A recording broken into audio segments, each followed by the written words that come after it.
आज से काफ़ी साल पहले ऐसा कहा जाता था कि बहुत सारे गाँव में कुछ लोग होते थे, औरत या फिर मर्द, जिनको तंत्र विद्याएं आती थी और अक्सर लोग उन्हीं के पास अपना इलाज करवाने जाते थे। मतलब जिन भी लोगों को भूत प्रेत लगे, उन पे हावी हुआ है या फिर उन पे ब्लैक मैजिक हुआ है, अक्सर वो इन्हीं औरतों या फिर मर्दों के पास जाया करते थे सॉल्यूशन करने के लिए। लेकिन ये भी माना जाता था कि ये जो लोग होते थे, जो तांत्रिक होते थे, वो उनकी कोई ना कोई चीज़ उनसे मांग लिया करते थे। और ये किसी तरह का पैसा नहीं होता था, बल्कि कोई ऐसी चीज़ होती थी जो इस सामने वाले इंसान को चाहिए हो उसी फैमिली से। और अगर वो फैमिली ये चीज़ उनको ना दे पाए, चाहे किसी भी कारण की वजह से, उस फैमिली को कुछ बहुत भयानक सफ़र करना पड़ता था। और साथ ही ऐसा भी माना जाता था कि उसी समय बहुत सारे गाँव में लिविंग डाइनें भी रहती थी, जो कि जिंदा होती थी, तांत्रिक विद्याएं करती थी और लोगों को परेशान भी करती थी और उनकी प्रॉब्लम का सलूशन भी करती थी। और अक्सर वक्त बे वक्त ये औरतें लोगों को गांव में अक्सर दिख भी जाती थी अलग अलग जगहों पे। ये जो दोनों आपको चीज़ें मैंने बताई, ये दोनों एक ही इंसिडेंट में आज आपको सुनने को मिलने वाली हैं। तो चलिए शुरू करते हैं।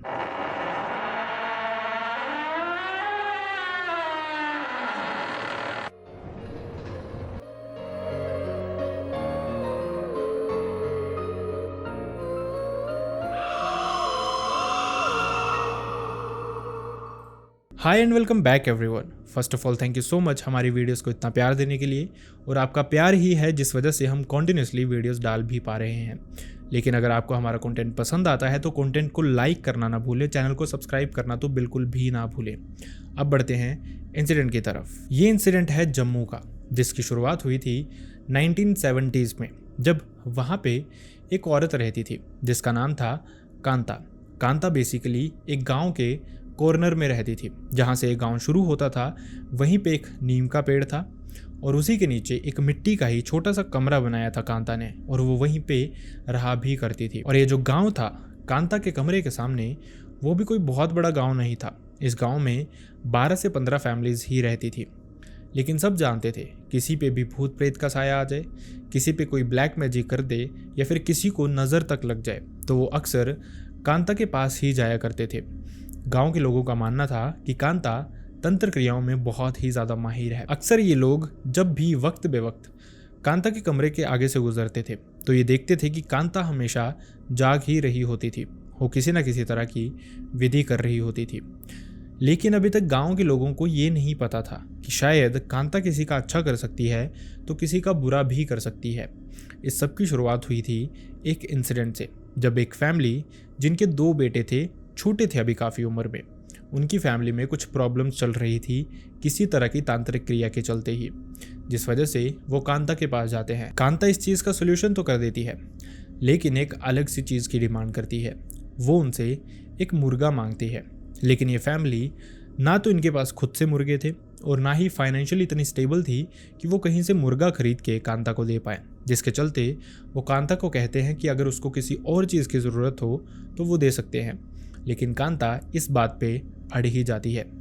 काफ़ी देर हो जाती है, जिसके बाद ये फैमिली वहाँ से उठ के चली जाती है, जब कांता ये मानती नहीं है कि उसको इसके बदले, यानी कि मुर्गे के बदले, कुछ और चाहिए। और इसके बाद जैसे ही फैमिली जाती है, पीछे से कांता कुछ बहुत भयानक करती है, जिस वजह से इस फैमिली में जो 2 लड़के थे उनकी एक ही महीने के गैप में मौत भी हो जाती है। जिसके बाद बहुत सारे लोग जिनको ये तांत्रिक क्रियाओं से नज़र लगना, भूत प्रेत, ऐसी प्रॉब्लम्स भी आनी शुरू हुई थी, वो भी अक्सर कांता के पास जाने से डरते थे।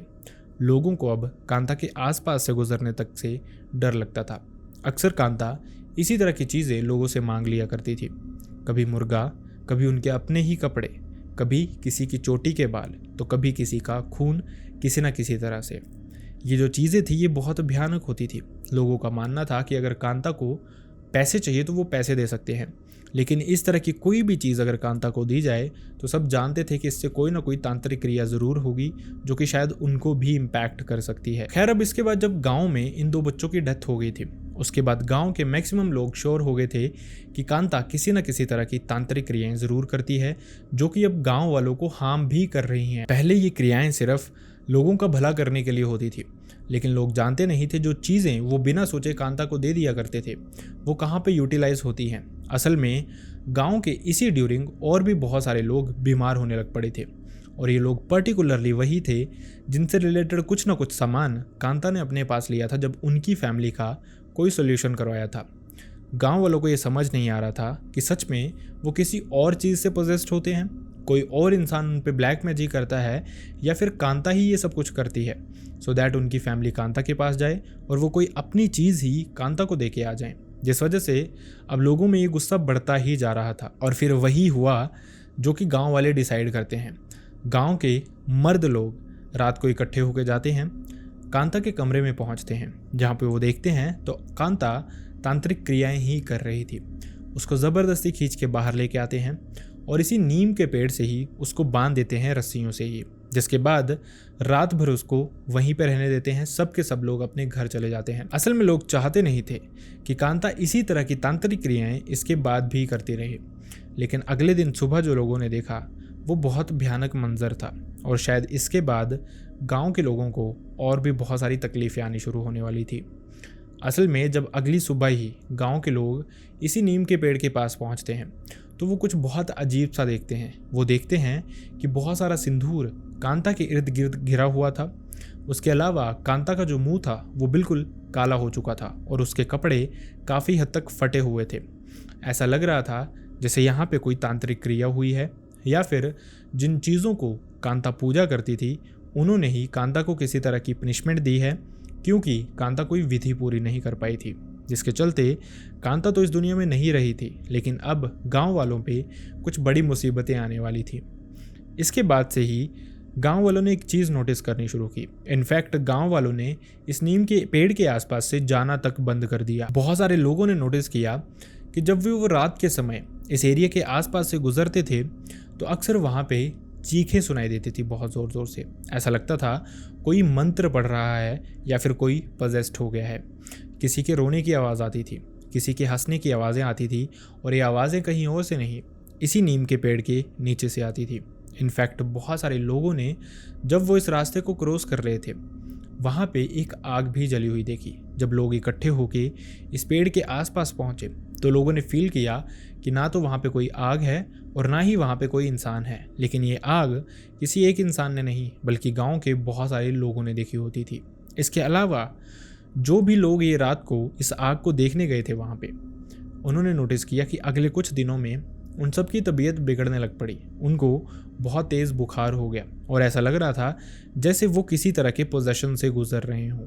ये जो चीज़ें थी ये बढ़ती जा रही थी, लेकिन गांव वालों को किसी को भी पता नहीं था कि आखिरकार इस चीज़ से वो छुटकारा कैसे पा सकते हैं। अभी तक जिन लोगों को इस सब के बारे में पता चल चुका था वो तो काफ़ी हद तक अवेयर हो चुके थे, लेकिन गांव के कुछ लोग जो भी गांव में नहीं थे, गांव के बाहर थे, जब भी वो गांव में वापस आते थे और गलती से ही कोई कांता की नीम के आसपास टॉयलेट वगैरह करना ही खड़ा हो जाए तो वो बहुत बुरी तरह से बीमार हो जाता था अगले ही दिन। मतलब ये जो चीज़ें थी ये लोगों को अब समझ आ गई थी कि अक्सर वक्त बेवक्त या फिर दिन में ही चाहे कोई भी इंसान इस एरिया से गुजरता है उसको कुछ ना कुछ पैरानॉर्मल ज़रूर फील होता है और साथ ही उसकी तबीयत भी ख़राब हो जाती है। इसी के चलते एक बूढ़ा था इसी गांव का जिसका नाम था ओमी, और ये शराब बहुत पीता था, जिसके चलते जब इसने एक रात शराब पी हुई थी तो उसको बहुत गुस्सा आता है कि गांव के साथ ऐसी चीज़ें हो रही हैं और वो कांता को डांटना चाहता था, जिसके चलते वो रात में ही कांता के इस नीम के पेड़ के पास पहुंचता है और उसको बहुत सारी गालियां देता है, जिसके बाद वो वापस अपने घर चला जाता है। लेकिन अब यहाँ पे सब जानते थे कि उसके साथ क्या होने वाला था। 2 ही दिन के बाद ये जो बूढ़ा इंसान था इसकी लाश गांव के ही कुएं में मिली, जिसके बाद लोग समझ गए थे कि जो भी इंसान कांता को कुछ बुरा भला कहेगा, इसके नीम के पेड़ के पास जाएगा या फिर कुछ भी वहाँ से छेड़छाड़ करेगा, उस इंसान के साथ कुछ ना कुछ बुरा ज़रूर होने वाला है। इस तरह की ये चीज़ें बढ़ती जा रही थी जब गांव के सरपंच ने मिलके गांव के लोगों के साथ ही कुछ शुरू कर दिया। ये जो नीम का पेड़ था इसी पे जाके वो इसको नींबू, मिर्ची, नारियल चढ़ाते थे और इसके अराउंड एक चुन्नी भी बांध दिया करते थे। ये इस तरह से था कि वो अपनी रिस्पेक्ट दिखाते थे कांता को। वो चाहते थे जो गलती उनसे हो गई है उसके लिए कांता उनको माफ़ कर दे और वो चाह के भी इस तरफ आएंगे ही नहीं। जिसके बाद बहुत सारे लोगों ने इस तरफ आना जाना बंद कर दिया और इसी के बाद काफ़ी साल इस गांव में कुछ हुआ नहीं। वक्त था 1997 का, जब नीरज नाम का एक लड़का वापस अपने गांव आता है, जिसके बुजुर्ग ये गांव छोड़ के जा चुके थे शहर की तरफ। लेकिन क्योंकि इसके बुजुर्गों ने इसको भेजा था अपनी ज़मीन वगैरह देखने और देखने की सब कुछ ठीक ठाक है या नहीं, इसी के चलते नीरज इस गांव में पहुंचा था। नीरज की जो ज़मीन थी वो मोस्टली इसी नीम के पेड़ के आसपास ही लगती थी। इसके बाद नीरज जब वापस गांव आया था तो लोग उसको वेलकम करते हैं, स्पेशली उसकी जो कजन्स की फैमिली थी वो फैमिली, और उन्हीं से नीरज जानता है कि उसकी ज़मीन कहाँ कहाँ पे है। असल में नीरज का जो इंटरेस्ट था वो था खेती बाड़ी में वापस से आना, मतलब कुछ मॉडर्न टेक्नोलॉजीज़ के साथ यहाँ पे काम करना। इसी के चलते वो अपने कज़न्स के साथ अपनी ज़मीन देखने जाता है। ज़मीन के सराउंडिंग जब वो इस नीम के पेड़ के आसपास पहुँचते हैं तब इसके कज़न इसको बताते हैं कि उसे इस पेड़ के आसपास नहीं जाना चाहिए या फिर इस जगह के सराउंडिंग ही नहीं घूमना चाहिए। नीरज को भी वहाँ का ऑरा थोड़ा सा नेगेटिव तो लगा था, लेकिन वो इन चीज़ों में विश्वास नहीं करता था। वो बार बार वहाँ पे जाने की कोशिश कर रहा था, जिसके बाद उसके कज़न्स ने उसको बताया कि इस तरह से यहाँ पे चीज़ें हुई हैं काफ़ी साल पहले, और उसके बाद से जो भी यहाँ पे जाता है, जो भी इस एरिया में रहता है, रुकने की कोशिश करता है या फिर कुछ उल्टा सीधा करता है, उसको कुछ ना कुछ ऐसा झेलना ही पड़ता है जो बहुत ही ज़्यादा भयानक होता है। नीरज को लग रहा था ये सब कुछ मजाक है। गांव के लोग किसी तरह के अंधविश्वास को मानते हैं। बहुत सारे शहरों के लोग अक्सर ये कहते भी हैं कि ये जो चीज़ें होती हैं ये अंधविश्वास ही होता है, भूत प्रेत जैसी कोई चीज़ एग्जिस्ट नहीं करती। यही मानना था नीरज का भी, जिसके बाद वो सब गांव वालों को बता देता है, इनफैक्ट अपनी कज़न्स की फैमिली को भी बता देता है कि वो रात को इसी पेड़ के नीचे वहीं पे सोएगा जहाँ पे कांता बैठा करती थी जब वो जिंदा थी। और ये बात गांव वालों के लिए बहुत भयानक थी, लेकिन गांव वालों ने उसको बहुत रोकने की कोशिश की। इनफैक्ट उसी की अपनी फैमिली ने, जो कि उसके कज़न्स की फैमिली थी, वो चाहते थे कि नीरज उस तरफ जाए ही ना, लेकिन नीरज मानने के लिए रेडी ही नहीं था। बहुत सारे लोगों ने समझाया लेकिन नीरज नहीं माना, जिसके बाद उसने रात को डिनर किया, एक चटाई ली और वही चटाई लेके उसी नीम के पेड़ के नीचे चला गया, जहाँ पे उसने रात को लगभग 10-11 बजे के अराउंड ये चटाई लगाई और वहीं पे सो गया। अब गांव के बहुत सारे लोग चाह रहे थे उसको देखने जाना, लेकिन किसी में भी हिम्मत नहीं हो रही थी कि देख के आए कि नीरज ठीक है या नहीं, उसके साथ कुछ बुरा तो नहीं हुआ, क्योंकि गांव के मैक्सिमम लोगों ने वहाँ पे कुछ ना कुछ भयानक, कुछ ना कुछ पैरानॉर्मल हमेशा फील किया था। बहुत सारे लोगों की तो जान तक पे आन पड़ी थी। जिसके बाद जैसे तैसे सब सुबह का वेट करते हैं। सुबह होते ही जैसे ही वो इस नीम के पेड़ के नीचे पहुंचते हैं, वो जब देखते हैं तो नीरज की हालत बहुत अजीब सी हो रखी थी। वो पहचान में ही नहीं आ रहा था कि ये वही नीरज है जो रात को यहाँ पे आके सोया था। नीरज की आंखें बहुत बड़ी बड़ी हो गई थी, जैसे उनमें स्वेलिंग आ गई थी। इसके अलावा उसका चेहरा भी सूजा हुआ था, मुंह से उसके कोई आवाज़ नहीं निकल रही थी। इनफैक्ट ऐसा लग रहा था जैसे उसके मुंह से किसी तरह का झाग निकल रहा है। गांव के लोगों ने बहुत मुश्किल से उसको उठाया, वहाँ से लेके गए, जिसके बाद उसको डॉक्टर वगैरह को चेक करवाया, जिसके बाद नीरज ठीक तो हो गया, लेकिन अनफॉर्चुनेटली वो उसके बाद बोल ही नहीं पाया। अभी तक लग रहा था कि चलो समहाउ नीरज बच गया है और इसके बाद इसको उस तरफ तो बिल्कुल भी नहीं जाने देना है। सबसे बड़ी प्रॉब्लम ये थी कि वो उसकी फैमिली को कैसे बताएंगे कि नीरज के साथ क्या हुआ और वो कहाँ गया था, गांव वालों के मना करने के बावजूद भी। खैर, जिसके बाद 2 से 3 दिन नीरज को वहीं पे रखा जाता है, इसी गांव में, ये सोच के कि समहाउ वो थोड़े टाइम में ठीक हो जाएगा, उसके बाद उसको घर भेज देंगे। लेकिन इस दौरान जो नीरज की हरकतें थी वो और भी ज़्यादा खतरनाक और भी ज़्यादा भयानक हो चुकी थी। मतलब इसके बाद से ही उन्होंने नीरज को अपने कज़न्स के साथ ही सुलवाना शुरू कर दिया था, सो दैट वो रात को फिर से उस तरफ जाने की ज़िद ना करे या फिर कुछ इस तरह का ना हो जो कि नीरज के लिए बहुत हार्मफुल हो सके।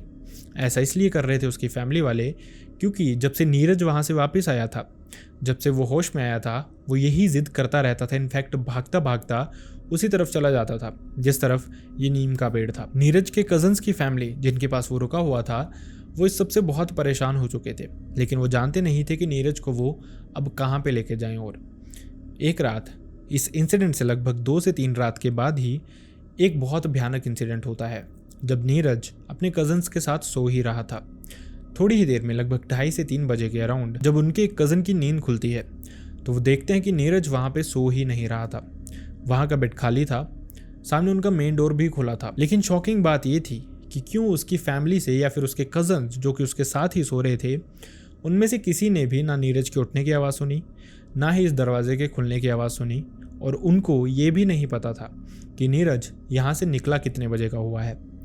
उसके कज़न्स उठते हैं, अपनी फैमिली में सब बड़ों को उठाते हैं, सबको बताते हैं कि इस तरह से नीरज वहाँ पे है नहीं, दरवाज़ा खुला था। और उनको ये भी नहीं पता कि उसको निकले कितनी देर हो गई, मतलब किसी की भी नींद ही नहीं खुली थी। और इसके बाद जो नीरज की फैमिली के उसके ताया या फिर चाचा थे, वो भागते हुए उसी नीम के पेड़ की तरफ जाते हैं, क्योंकि वो समझ गए थे कि वो दिन भर उसी तरफ भाग रहा था, हो ना हो वो वहीं पे हो सकता है। वो जानते थे शायद वहाँ पहुँच के उनकी जान को भी खतरा हो सकता है, लेकिन इस समय उनके लिए इस बच्चे की ज़िंदगी ज़्यादा इम्पोर्टेंट थी, जिसके चलते वो रात को ही भाग के इस नीम के पेड़ के पास पहुँचते हैं। जैसे वो देखते हैं, नीरज वहाँ पे आग जला के बैठा हुआ था और एक तरह से विस्परिंग किया जा रहा था। उसकी आंखें एकदम लाल हो चुकी थी।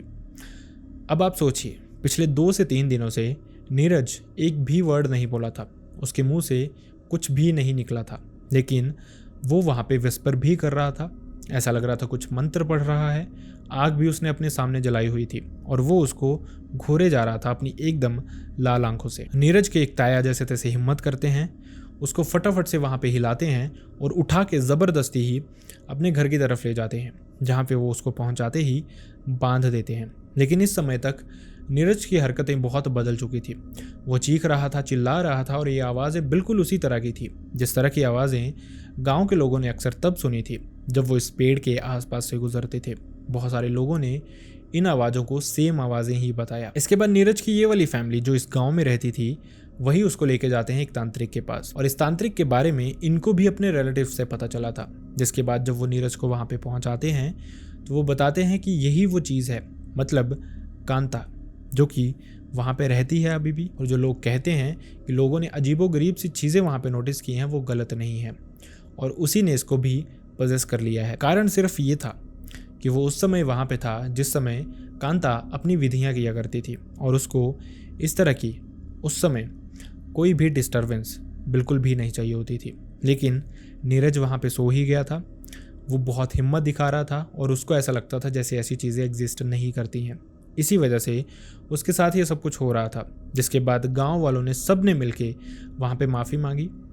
कांता को, जो कि अभी नीरज के अंदर थी, उसको उन्होंने ये बताया कि वो कोशिश करेंगे कि इसके बाद गांव का कोई भी इंसान इस नीम के पेड़ की तरफ रात में तो क्या दिन में भी ना जाए, और हर अमावस्या को जैसे वो पूजा करते आए हैं इस पेड़ की, कांता की स्पेसिफिकली, वैसे ही वो आगे भी करते रहेंगे। जिसके बाद उनको ये फील हुआ कि नीरज काफ़ी बेटर हो गया है। धीरे धीरे वो नॉर्मल भी हो गया, उसकी मुंह से आवाज़ भी निकलने शुरू होगी। जिसके बाद उन्होंने बिना देरी किए नीरज को वापस भेज दिया, ये कह के कि अगली बार जब भी वो आएगा अपने माँ या बाप के साथ ही आए। तो मैं इस इंसिडेंट के थ्रू आपको यही बताना चाहता हूँ कि अगर आप कहीं जाते हैं किसी गांव में स्पेसिफिकली, जहाँ पे आपको पता चलता है कि इस तरह की धारणा है या फिर लोग इस तरह की कोई चीज़ कहते हैं कि किसी पर्टिकुलर जगह पे कोई भूत प्रेत का निवास है या फिर कोई ऐसी चीज़ का निवास है जो कि तांत्रिक क्रियाओं में बहुत माहिर थी, तो मैं आपको यही बताना चाहूँगा कि उस जगह पे गलती से भी पैर ना रखें, क्योंकि कुछ दहलीज़ें इज्जत मांगती हैं। डर जाता नहीं बल्कि दिल में घर कर जाता है। सो आई रियली होप आपको ये वीडियो पसंद आया हो।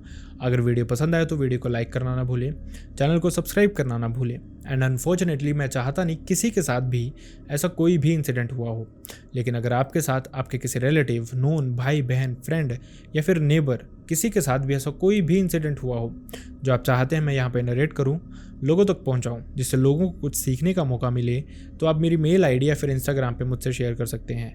दोनों का लिंक आपको मेरे डिस्क्रिप्शन बॉक्स में मिल जाएगा। So see you next time in the next video. Bye bye.